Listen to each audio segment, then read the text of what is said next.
Welcome to Lesson 5, where we wrap up and recap what we've learned. In this class, I took you through several buttercream piping techniques to make your next batch of cupcakes the talk of the party. And you may be wondering, how should I store my cupcakes in the meantime? If you don't already own a cupcake carrier, I would highly recommend picking up some plastic cupcake carriers from your craft or hobby store.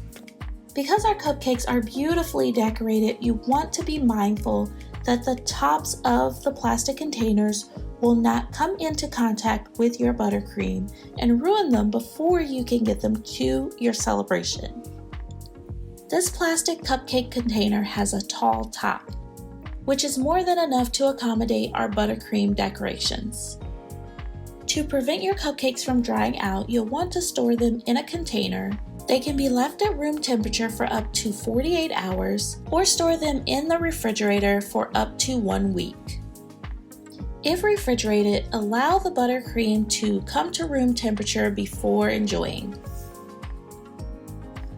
For presentation, consider placing your cupcakes on a cake stand or arrange them on a shallow platter. Look at those beautiful buttercream cupcakes. This is Asia Coffee, and I hope you enjoyed this class. For more information, please visit my Creative Fabrica profile. Thank you and happy baking!